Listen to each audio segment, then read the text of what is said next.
بەڵێ خۆشەویستان دیارە لە ئێستا تا پرسی سەرەکی تەواوی هۆڵانەی کە لە میدیاکانی عێراق و جیهانیش کە زۆرێک کە باسی لەوە دەکرێت و تشکی دەخرێتە سەر پرسی پێگەنانی حکوومەتی داهاتووی عێراقا و هەروەها پرسی تایبەت بە سەرۆکۆماری عێراقا. ئەم دوو بابەتە یەکێکە لە گرنگترین بابەتەکان کە زۆر تشکی دەخرێتە سەر و هەر یەکە بە دیوێکدا ئاراستەی بابەتەکە دەکەن و جۆرێک جۆرەکان شیکردنەوە بۆ ئەم دۆخی ئێستا دەکرێت کە جۆرێک وەکو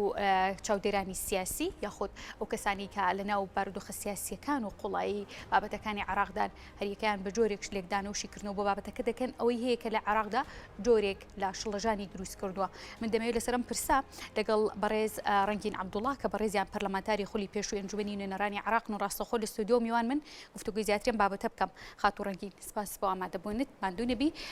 دەمەوێت بە شێوەیەکی گشتی سەرنجی تۆ لەسەر کۆی ئەم پرۆسەیە کە هاتوۆتە ئاراوە و هەڵبژاردننی دەستی سەرۆکایەتی پەرلەمان و دواتر سەرۆکی حکوومەت و هەروەها پرسی سەرۆکۆمار و کۆی پرۆسەکە لە زاری جەنابتەوە بزانم ئێوە چۆن لێکدانەوە بە بابەتەکەکەن. بەڵێ لە ڕاستیە ڕۆژهڵاتی ناوەڕاست بە شێوەیەکی گشتی و عێراق بە شێوەیەکی تایبەتی چەقی ململانێ گەورەکانن، چەقی یەکلایکردنەوەی حساباتی گەورەی سیاسین. وڵاتە زلهێزەکان سنتەری ململانەکانیان هێناوەتە ئەم ناوچانەوە و عێراقیش وەک هەمیشە ناوچەی گەرمی ململانەکان بووە، ناوچەی گەرمی سیراع سیاسیەکان و یەکلایکردنەوەی سیراعەکان بووە. بۆیە شتێکی ئاساییە هەر لە پێشنیارکردنی خودی هەڵبژاردنەوە کە هەڵبژاردننی پێشوەختەکرا لە عێراقا دەرکەوتووە کە ئەم پرۆسەیە بە جۆرێک لە جۆرەکان بە شێوەیەک بە بارگرژی سیاسیاتەیە بەڕێنی هەر خودی پرۆسی هەڵبژاردنەکە بە شێوەیەکی ئاسایی ئەنجام نەدراوە. خۆمان ئاگادارن و ئێوەش میدیاکان تەختی ئەوەتان کردووە کە لە عێراقا هەڵبژاردننی پێشوەخت کراوە. بۆیە ئەمانی کە ئێستای بینین دەرەنجامی ئەو هەڵبژاردنە پێشوەختەیە کە هەموو لایەنەکان ڕەزامەند نەبوون لەسەری بەڵکو لەژێر هەژمونی شەقام و خۆپشاندانەکان و تشتینیەکان و ئەو هەموو خۆپشاندانانەیە بوو کە بە ماوەیەکی دوور و درێژ بەردەمی سێسەرۆکایەتیەکەیان گرتبوو و دوجاریش هەر سێسەرۆکایەتێکە بە تایبەتی پەرلەمان کەوتە ژێرە و هەژمونە و کە بەڵێ ڕەزامەند بوو لەسەر هەڵبژاردننی پێشوەختە. بۆیە ئەمەی کە ئێستا ئەیبینین هەر لە هەڵبژاردننی دەستەی سەرۆکایەتی پەرلەمانەوە و لەو کێشانی کە ئێستا لە بەردەممانایە بۆ هەڵبژاردننی سەرۆکایەتی کۆمار و لە مەرحەلەی داهاتووشە هەمان سیناریۆ دووبارە ئەبێتەوە بۆ هەڵبژاردننی سەرۆکی ئەنجومەنی وەزیران هەمویان لێکەوتی ئەو بارودۆخە ئاسایین کە عێراقی پێیا تێپەڕ بووە. باشە باست لەوە کرد کە ئەم هەڵبژاردنەی کە دەیدا ئەنجامدرا لە ژێر کاریگەری و ناڕزایەتی شەقامدا بوو، پێتان وایە ئەم هەڵبژاردنەی کە هەروە هەڵوەشاندنەوەی حکوومەت و سێسەرۆکایەتیەکە و لە ئێستادا دووبارە کاندیدکردنەوەیان پێتان وایە چارەسەری داخوازی شەقامی کرد، چارەسەری ئەو گرفتانە ئەکاکە کە داوایان کردووە شەقام یاخود دۆخەکە بەرەو ئاراستەیەکی دیکەی خراپترە بە؟ ئەزانی لە دوای پرۆسەی ئازادی عێراقەوە کاری سیاسی ڕاستە بە شێوەیەکی تەوافقی بوو. دوجار ئەم دیموکراسی تەوافقیە بوو بە جۆرێک لە دابشکاری سیاسی محاسەسەی سیاسی. ڕاستە عێراق لەبەرەوەی خۆی دەوڵەتێکی فرە قەوم و فرە کولتور و فرەنەتەوەیە هەر ئەتوانرێت لە ژێر کاریگەری دەوڵەتێکی تەوافقیە مەطالب و ئامانج و ویست و داواکاری لایەنەکانی تێدا جێبەجێ بکرێ. بەڵام بەداخەوە لەبەرەوەی ئەم پرۆسەیە ئەم دابشکاریە بوو بە جۆرێک لە دابشکاری سیاسی حیزبەکان، یعنی زۆرتر لە ژێر کۆنتترۆڵی ئامانجە حیزبی و ئامانجە کەسە سیاسیەکانی حیزبەکانە بوو. بۆیە نەیتوانی بالفعل ئامانجی پێکهاتەی کورد و سونە و شیعە جێبەجێ بکە. بۆیە ئێمە ئەتوانین بڵین لە 2003ەوە خەریکی تێرکردنی ئامانجە شخصیەکانی کەسیەکانین، حیزبیە تەسکیەکان، ینی نەک تەنها ئەو حیزبانە ناکە تەمسیلی جەماهیری خۆیانەکەن. پێتان وایە ئەم کابینەی حکوومەت زیاتر بەرژەوەندی حیزبی تێدا ڕنگ بداتەوە یان بەرژەوەندی گەل؟ بەڵێ ویستم ئەوە تەواو بکەم. بۆیە ئێستاش هەڵبژاردننی پێشوەختە سەیرەکەی هیچی لەو محاسەسەیە نەگۆڕیەوە. بۆ کورد داوای پشکی خۆی ئەکاتەوە، سونە داوای پشکی خۆی ئەکاتەوە بردی لە سەرۆکایەتی ئەنجومەنی نوێنەرانە و شیعەش بە هەمان شێوە. ئەسڵەن ئێستا شیعە داوای دەوڵەتی زۆرینە ئەکا، دەوڵەتی ئەغلەبیە ئەکا کە بۆ ئەم قۆناغی ئێستای عێراق دەوڵەتی ئەغلەبیە پێناچێ بژاردەیەکی دروست بێ.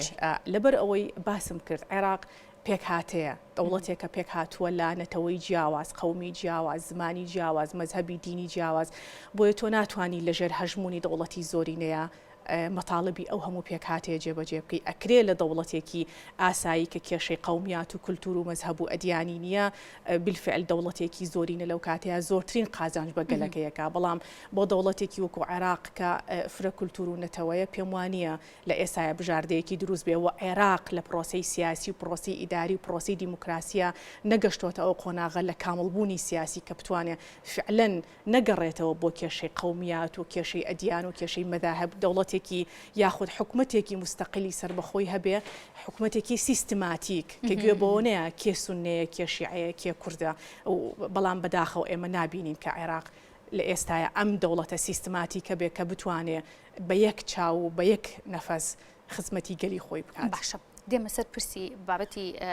هەڵبژاردننی سەر و کۆمار و مەرجەکانی بوون بە سەر و کۆمار خۆی لە چیدا دەبینێتەوە بەڵام بەر لەوە دەمەوێت لەسەر ناکۆکیەکانی کە پێشتریشە بۆ لە نێوان شیعە بە دیاریکراوی لە نێوان سەدر و نووری مالیکی و لە ئێستاشدا ئەم ناکۆکیانە لە پێگەێنانی ئەم کابینەیە حکومەتدا بەردەوام و ڕەنگی یاوەتەوە چ کاریگەریەکە کات لەسەر داهاتووی ئەم حکومەتە ئەم کابینە نوێی کە دروست دەبێت. ئێمە بۆچی انتخابات لە دوای انتخابات ئەبینین عێراق بەرەو دواوە گەڕێتەوە عێراق زۆرتر ئەچێتە ناو چقی منملانەکان و چقی ئەو فەوزایی کە لە منتیقەکەیە هەیە لە بەرۆی بەم نەفەسی تەسکی کەسێتیە ینی شخصیە بیر ئەکاتەوە ینی معقول نییە ئێستا بەیتی شیعی بنمونە سید مقتەدا سید مالیکی قبول نییە کە ئەمە ڕێگە دروستەکەی سیاستکردن نییە و هەمان قسەش ڕاستە بۆ کورد کە پۆستی سەرۆکایەتی کۆمار خەریکا بێ بە قوربانی ململانەی کەسی ینی بەبێ ئەوەی ئەم نوقتانە نقطەیەک بێ لەسەر ئیدارەیان ئەزانی نقطەیەک بێ لەسەر ئەوەی کاممان زۆرترین خزمەتمان کردووە نامن لە بەرەوەی تۆم قبول نییە لەم پرۆسەیە کەواتە بێت تۆ ئاوت بکەم کە لە کاتێکا سیاست بەم نەفەسە ناکرێ ئەزانی سیاست بە نەفەسی زۆرترین خزمەتەکرێ نەک بە نەفەسی نەفەسێکی تەنک کە لە چوارچێوەی دوو شخصا دوجارێتەوە دوجار ئەوەی کە زەرمەند دەبێ و حیزبەکان خۆیانن و بە نەتیجەش گەلی عێراق هەمویان باجەکەی ئەیە نەزانی نەتەوەکان باجەکەی ئەیە ینی دوجارە بینی خزمەت گوزاریەکان وەکو خۆیەتی خزمەت بە هیچ سێکتەرێکی حکمی نەکراوە بۆچی لە بڕووی ئێمە بە بەردەوامی لەژێر سێبەری ئەم نیزاع شخصیان لە بینی شخصیاتەکان لە داخلی یەک حیزبا یەک نەتەوەیە یا دوو حیزب و نەتەوەیەکی جیاوازە ینی تۆ ببینە عێراق هەتا ئێستا نەیتوانیوە ینی لە خلالی وانزیکەی 30 ساڵێک لەسەر بەخۆی و لە ڕزگار بوون لە دەستی دیکتاتۆرێت تا هێشتا خەریکە نەفەسی هاوڵاتیانە گەڕێتەوە بۆەوەی بڵێن ئێمە لە پرۆسی ئازادی عێراق زەرمان کردووە ینی ئێمە خەریکە خەڵک ئەگێڕینەوە بۆ ئەو جۆرە لە بۆچوون. باشە خاتو ڕەنگین دەزانین کە حوتی شوبات یەکەم یاخود دانیشتن دەکرێت بەڵێ بڕیار دەدرێت لەسەر دەنگدان بە سەر و کۆماری داهاتووی عێراق پێ وایە ئەو دانیشتنە لە ئانوساتی خۆیان بکرێت بەبێ هیچ کێشەیەکی دەستوری و قانونی بەڕێوە بچێت دانیشتنەکە. پێم وایە مودەکە دەستوریە یعنی ئەبێ لە خلالی 15 ڕۆژە بکرێت کە دوجار دواوادە حوتی شوبات دانراوە ئەمە وادەیەکی دەستوریە یعنی ئیلا ئەگەر مبڕێکی دەستوری تری بۆ بدۆزنەوە کە دانیشتنەکە نەکرێت ئەگەرنا بە پێی دەستورە بێ ئەو دانیشتنە ڕووباوە هەتا ئەو دانیشتنە ئەبێ کێشەکان لەسەر پۆستی سەرۆکایەتی یەکلایی بکرێتەوە داخەکە ئەوەیە کە ئەم پۆستە هی کووردە و لە ئێستاشا ڕکابەرەکان هەر کوردن ینی بەبێ گەڕانەوە بۆ ئیستحقاقات بۆ ئیتفاقات بۆ هێزی بۆ قورسیەتی سیاسی یەزانی ئێمە بێ ئەومان لەبیر نەچێ عرفی سیاسیشمان هەیە لەگەڵ لە پەنای هەموو ئەمانی کە باسمان کرد لە 2023ەوە جۆرێک لە عرفی سیاسی لە عێراقا پیادا کرێت کە دابشکاریەکی سیاسی کراوە پێشتر ڕوومان کردەوە ئەکرێم دابشکاریە بنەمایەکی تەواو دقیق و ڕاست و دروستینی بەڵام دوجار بۆ بە عرفی سیاسی لە عێراقا سەرۆکایەتی ئەنجومەنی وەزیران بۆ شیعە و پەرلەمان بۆ سونەیە و سەرۆکایەتی کۆمار بۆ کوردە و لەناو کوردیشام ئیستحقاقی یەکێتیە ینی ئێستا دروستبوونی ئەم بارگرژیانە لە نێوان دوو حیزبی کوردیا لە ڕاستیە ئەوەندەی خزمەت بە نەیارەکانی کوردەکە ئەوەندە خزمەت بە حیزبە کوردیەکان ناکا و بە مەطلبی نەتەوەی کورد ناکا کە ئەو جێگایە زۆر گرنگە بۆ کورد ئەگەر تەشریفاتی بێ ئەگەر هەتا دوایی چی بێ و قسانی کە لێ عەلامە ئەکرێ بەڵام پێگەیەکی گرنگە و یەکێتی بە ئیستیحقاقی خۆی ئەزانێ و تا دوانەفەس شەڕی خۆی ئەکا بۆ ئەوەی ئەو پۆستە لە دەستی کورد نەچێت. باشە. بابەتێک هەیە کە هەم لایەن گرانی یەکێتی نیشتیمانی کوردستان باسی لەوە دەکەن جۆرێک لە شڵەژان دروست بۆ تەنانەت ناو هەرێمی کوردستاندا لەسەر ئەوەی گەر بڕیار بواە بەدەر لە یەک کاندید کە هەڵبژێردرێت بۆ یاخود دەستنیشان بکرێت بۆ پۆستی سەرۆک کۆمار کە ئەویش کاندیدبوونی یاخود کاندیدکردنی یەکێک لەو دەستنیشانکراوانی کە یەکێتی نیشتیمانی کوردستان کاندیدی کڕیوە. کۆمەڵێک ئیستیحقاق هەیە کۆمەڵێک بابەت هەیە کە لەناو عێراقدا هەیە پەیوەندی هەیە و وابەستە هەیە بە هەرێمی کوردستانیشەوە کۆمەڵێک پۆستیش کە ڕەنگە شڵەژانێک دروست بکە لە کاتێکا کە ئەم بابەتانە جۆرێک لە جیاوازی دروست بێت. دەڵێن بۆچی گەر لە ڕابردووە یاخود پێشتر لە دانیشتنەکانە لە کۆبوونەوەکانی نێوان یەکێتی و پارتیدا کە دەکرا ڕوون بکرایەتەوە کە پارتی یاخود لایەنێکی دیکە لە ناو هەرێمی کوردستاندا کەسێکی کاندید دەکرد بۆ پۆستی سەرۆک کۆمار بۆ ئەوەی یەکێتی نیشتیمانی کوردستانیش لەسەر پۆستەکانی دیکە کاندیدی خۆی هەبێ. پێتانوانیە جۆرێک لە ناڕوونی هەیە لە دانیشتنەکان لە کۆبوونەوەکان لەو گفتوگویانی کە لە نێوانێکێتی و پاردیدا کراوە لەسەر پۆستی سەرۆک کۆمار کە لە ئێستاە ڕەنگایەتەوە بۆتە جێگەی باس.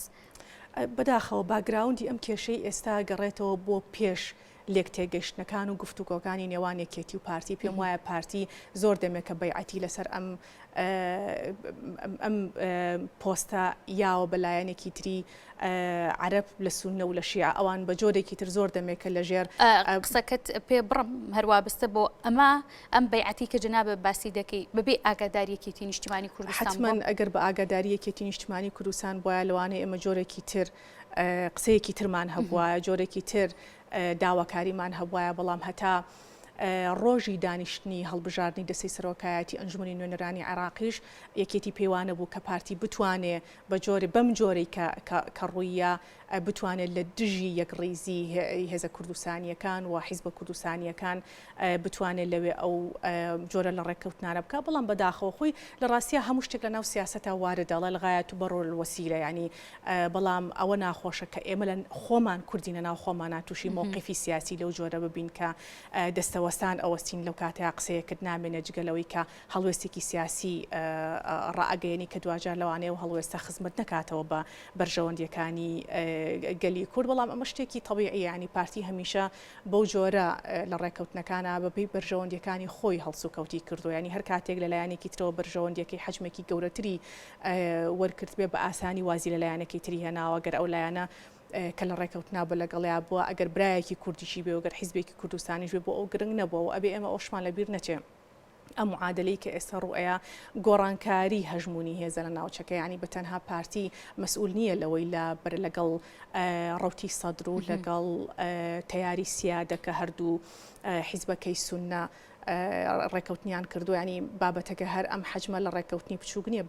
بابەتەکە بریتە لە گۆڕانکاری باڵانسی هێز ناوچەکەیە ینی بریتە لە لاوازکردنی پێگەی ئێران و بەهێزکردنی پێگەی خلیج و ئیمارات و ینی دەستی دەرەکی و ئیسرائیل و ینی معادلەکە لەوە گەورەترە کە ئێمە تەنها لە چوارچێوەی لادان لە ئیتفاقەیەکی سیاسی بین یەکێتی و پارتیا بیبینین ینی خودی سەدریش کە ئەکەوێتە بەردەم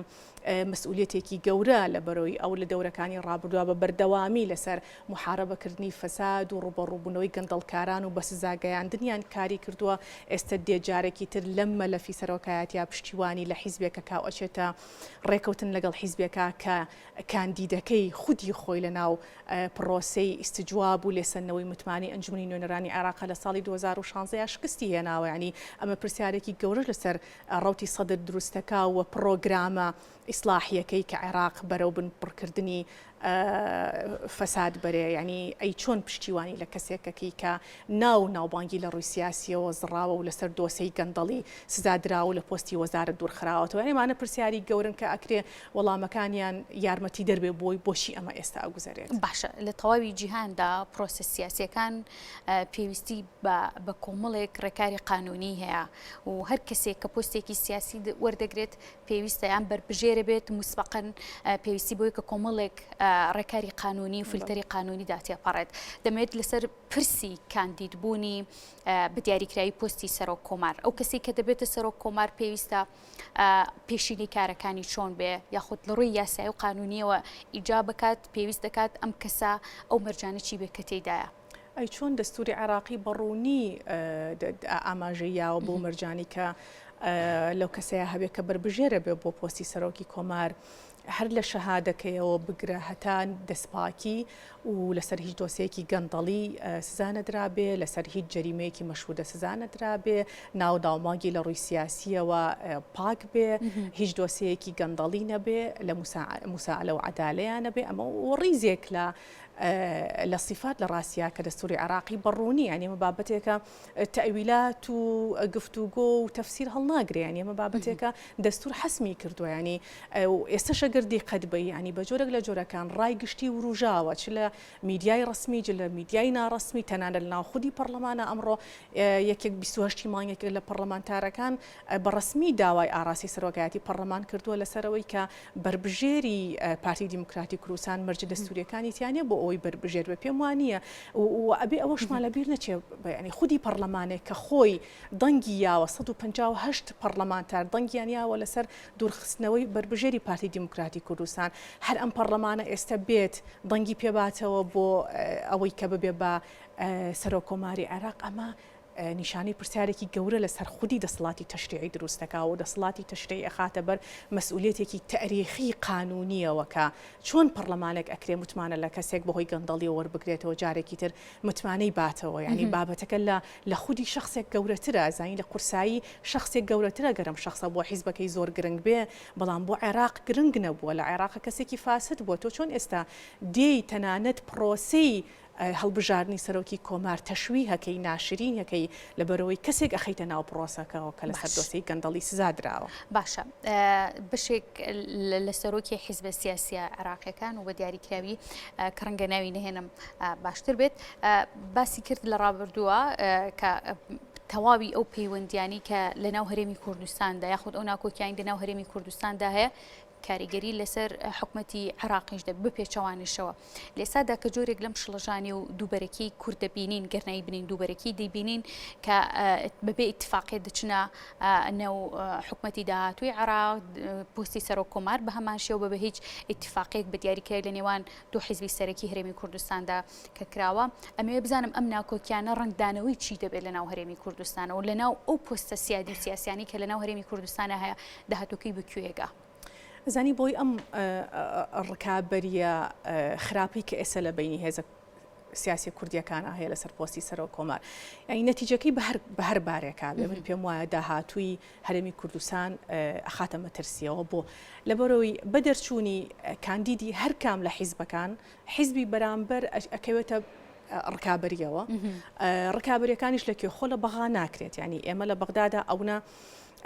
خاوەنی قورسایی سیاسینین بتوانین شێوەیەکی گەورە دروست بکەین ئەکرێ دروستی بکەین بۆ باڵانس و بۆ قورسایی هێزە کوردستانیەکان لە ئەنجومەی نوێنەران لە ئەنجومەی وەزیران و لە ناو خودی سەرۆکایەتی کۆماریشا بەڵام کارە ساتە گەورەکە لە کوردستان ڕوئەیە ئەزین جارێکی تر ئێمە هاوڵاتیانی کوردستان ئەو ئەکەین بە قوربانی کێشە حیزبیەکان و کێشە کەسێکان لە ڕاستیە ئەم کێشەی ئێستا لە حیزبیش تەستکتر بۆتەوە بۆ بە کێشەی کەسی ئەنی بۆ بە کێشەی کەسی ناو حیزبەکان باجەکەی جارێکی تر موچە خۆران ئەیەن هاوڵاتیان ئەیەن خەڵکی ڕووتی هەرێمی کوردستان ئەیازانی لەبەری وەکوتم نەتیجەکەی هەر کامێکیان بێ حیزبی بەرامبەر ئەکەوێتە جۆرێکی تر لە ڕکابەریەوە جۆرێکی ترکە ڕێگریکردن لە سیاسەتی حیزبی بەرامبەر و بەرپەرجدانەوەی سیاسەتی حیزبی بەرامبەر و ڕێگرتن لە بەرنامە و پرۆگرامی حیزبی بەرامبەر لە هەرێمی کوردستانە کە ئەمە لە دوجارە خزمەت بە نەهێزە کوردیەکان ئەکا نەک کوردستان ئەکا وەنە بە باڵانسی سیاسیشمانەکە لە بەغدا باشە بەس لۆ کرد کە کورد هێندە بەهێز نییە لە عێراقدا کە بتوانێت پشێوێکی لەو جۆرە دروست بکات و بێتە کێشە بۆ خود گرفت بۆ کۆی پرۆسی سیاسی لە ناو حکومەتی عێراقدا بەڵام کۆی خەڵک لە هەرێمی کوردستاندا هەمیشە چاویان لەوە بووە کە کورد ساڵ بۆ ساڵ و حکومت بۆ حکومت بەهێزێکی گەورەترەوە بە تۆکمەترەوە سوودبینین لە هەڵەکانی ڕابردووە بچێتەوە ناو حکوومەتی عێراق پێتان وانە لە ئێستادا ئەم بێهێزی کە جەنابەت باسی دەکەی و لە ئێستاشدا کە ئەم دوو هێز سیاسی لە ناو هەرێمی کوردستانە ناکۆکیان هەیە لەسەر پۆستی سەر و کۆمار هێندی تر قورسایی و سەقلی کورد لە ناو حکوومەتی داهاتوی عێراقا لاوەستر بکات بەدڵنیایەوە ئێمە دوو اختیارمان لە بەردەمایە ئەگەر لە ژێر چەتری هێزە کوردستانیەکان لە ژێر چەتری ناوی کوردستانە لە ژێر چەتری فدراسیۆنێکی کوردیە داوای مەطلبەکانی هەرێمی کوردستان بکەن هاوڵاتیانی هەرێمی کوردستان بکەن لەگەڵ بە دابشکاری بە خاوەنی ڕکابەری بە نیزاع بە لێدان لە بەرژەوەندی حیزبی و کەسی داوای مەطلبی هەرێمی کوردستان بکەن چەند جیاوازی هەیە ئێمە ئەگەر لە ڕووی ژماری کورسیەوە و لە ڕووی قورسایی سیاسیشەوە ئەگەر لە هێزێکی گەورەیانە بین ئەگەر لە حەجمێکی گەورەیانە بین بەڵام ئەگەر یەکگرتوو بین تەمسیلی نەتەوەی خۆمانەکەین تەمسیلی نەتەوەی کوردەکەین ئەو کاتە نەتەوەی یعنی عەرەبیش بە شیعە و سوننەشەوە ناتوانن چاوپۆشی و وەکەم تەرخەمی بکەن بەرامبەر بە بەرژەوەندیەکانی هەرێمی کوردستان بەڵام ئەگەر بەم دابشکاریە بڕۆین جگە لەوەی کە دابش بووین بەڵام هەر یەکە و لەژێر بەرنامە و پرۆگرامێکا بین کە دژ بەوەی تر بێ حتمما دۆسیەی کورد بەرەو لاوااسترە بە حتمما داواکاریەکان بودجەی هەرێمی کوردستان موچەی موچە خۆرانی هەرێمی کوردستان هەمووی لەژێر مەترسیا بێ ئێمە بێ ئەوەش بزانین دەورەی ڕابردوو سەرۆکایەتی کۆمار بوو کە توانی مافی موچە خۆران زائیدەن هەوڵەکانی نوێنەرەکان لە پەرلەمان و وەزیرەکان لە ناو کابینی ئەنجومەنی وەزیرانی عێراقا بەڵام دوجار سەرۆکایەتی کۆمار توانی دەورێکی باش بگێڕێ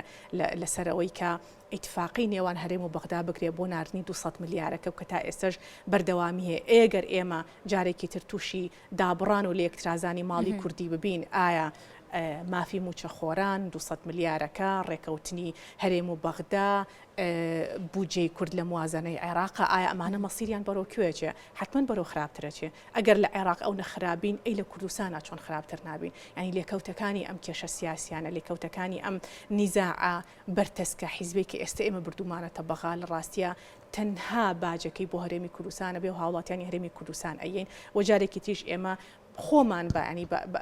بەدەمی خۆمان هاوارەکەین کە ئێمە کورد لە ناویەکە یەگرتوونین تۆ گەردی قەت بەی سیر بکە سونە لەبەرەوەی ئەم جارە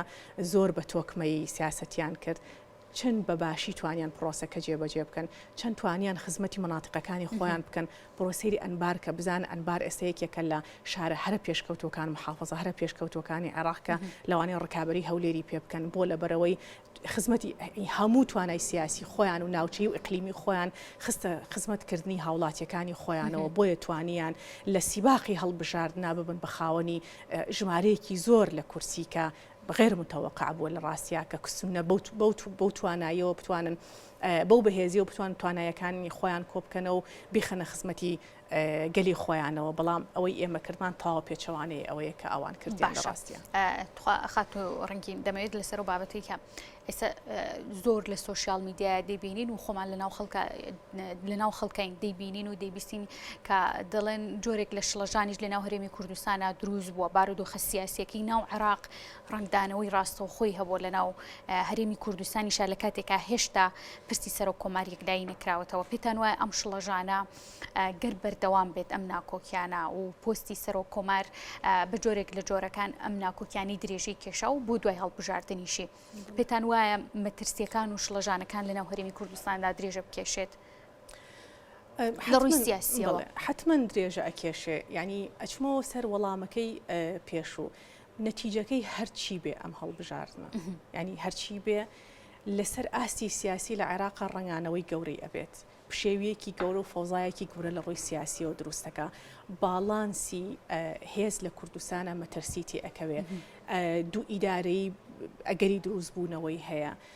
کۆکردنەوەی هەرلایەن و کۆکردنەوەی هێزی خۆی بۆ خۆی و خزمەتکردنی ناوچەی خۆی بۆ خۆی ئەگەری دووبارە بوونەوەی کە ئێمە گەڕێنێتەوە خاڵی سفر ئەنی لە ڕاستیە ئێمە ئەمانەیە بەرەو هەرێمێکی دامەزراو بڕۆین هەرێمێک کە لە ڕووی سیاسیەوە سەقامگیر بێ لە ڕووی ئیداریەوە سەقامگیر بێ لە ڕووی ئابوووریەوە سەقامگیر بێ زانی ئێمە هەموو جارێک خەریکی وەشاندنی زەربەی گەورەین لە خودی کیانی هەرێمی کوردستان و پرۆسە ئیداری و پرۆسە سیاسیەکەی یعنی ئەو تەجروبەی کە ئێمە ئەمانەیە بۆ دنیای بسلمێنین کە خاوەنی ئەوەی ببین بە خاوەنی کیانی سربەخۆی خۆمان هەرێمی سربەخۆی خۆمان و دوجار بۆ بەرژەوەندیە گەورەکە کە دەوڵەتی سربەخۆی خۆمان ئەگەر دەوڵەتی نەتەوەیش بێ پێم وایە هەموو ئەمانە ئێمە زەربەی لێ یەک لە دوای یەک زەربەی لێین ئەمە ئەبێتە هۆی کەمکردنەوەی متمانەی ینی خودی عێراق و ناوچە دەوڵەتە ناوچەیەکان ئیقلیمیەکان و دەوڵەتە گەورەکان زلهێزەکان کە فعلەن ئێمە ناتوانین خۆمان بەڕێوە برین ئەگەر لەسەر خودی یەک پۆستی سەرەوە کۆمارەگەر ئێمە کە لە کاتێکە مەحسومە ینی لێ بۆتەوە کۆتایی هاتووە بۆ کووردە بەڵام ئێمە نەتوانین لە بینی خۆمانان ڕێبکەوین لە کاتێکە کە ئێمە ئیتفاقی سیاسیمان هەیە بۆ دابشکردنی ئەو پۆستانە زانی هەرێمی کوردستان بە سەرۆکی هەرێم و بە سەرۆکی ئەنجومەنی وەزیرانەوە بۆ پارتی دیموکراتی کوردستان بووە ئەم مۆزوع لێ بۆتەوە کە سەرۆکایەتی هەرێم ئەوە ینی لە 2023 ئەو پۆستە بۆ یەکێتی نیشتمانی کوردستان یەکلایی بۆتەوە و ئەگەر یەکێتی نیشتمانی کوردستان لەو پۆستەیە شکستی هێناوە دۆسەیەکی گەندەڵی لەسەر یەکێک لە سەرۆکەکانی یەکێتی هەیە ئەوە عەدالە ئەوە مساءلەوە عەدالە ئەوە محکەمە ئەوە ڕێکارەکانی تر ئەوە سۆشیال میدیا کە لە ئێستاە هەموو دنیا ئەجوڵێنێ بۆچیە تا ئێستا دۆسەیەک لەسەر کاندیدەکان و سەرۆکەکانی یەکێتی نیشتمانی کوردستان نەکراوەتەوە بۆ ئەوەی فعلەن ئێمەش دڵنی خۆمان بخینە پاڵ دڵنی ئەوان بڵین بربژێرەکەی ئێمە شیاوی ئەوە نیە ببێ بە سەرۆکی عێراق بەڵام لە کاتێکە بربژێرەکانی ئێمە هەموو دەورەکان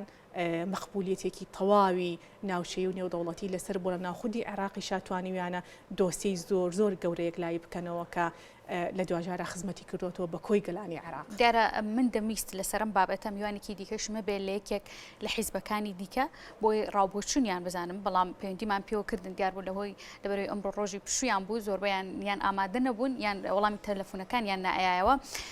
چونکە من لە زۆر بابەت و دیداری تەلەڤیزیۆنیانە بینی ومانە کەوتوانە بەدواداچوونیشم بۆ کردووە کە خۆیان ئەمەژیان بۆ کردووە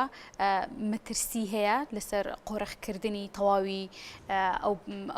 ئەو پۆستە حیزبیانی کە لە ناو هەرێمی کوردستانە هەیە و لە ناو عێراقیشا بە هەمان شێوە جۆرێک لە مەترسی دروست دەکات کە حیزبێکی سیاسی هەژمونێکی جۆرێک جیاواز دروست بکات لەسەر پۆستەکانی دیکە خات و ڕەنگین دەمەوێت بزانم کە دروشمی سەدر هەمیشە و بە ئێستایشەوە کە تەواوی ئەو کورتە ڤیدیۆی و چاوپێکەوتنانیدا دەنرێتەوە هەمیشە لە ڕابردوودا و تویتی ئێمە لەگەڵ کەسانێکانین کە لە ڕووی یاساییەوە جۆرێک لە جۆرەکان گەندەڵی لەسەریانە ساغ بوو بێتەوە یان جۆرێک لە جۆرەکان لە ڕووی قانونی و یاساییەوە نیشانی پرسیاریان لەسەر بوو بێ پێتان وایە سەدر چۆن مامەڵە لەگەڵم بابەتەیە کات گەر کەسێک کاندیدێک لە ڕووی یاساییەوە یاخود جۆرێک لە جۆرەکان نادەستوری بێت و کاندید کرابێ بۆ ئەو پۆستە بەڵێ سەدر خۆی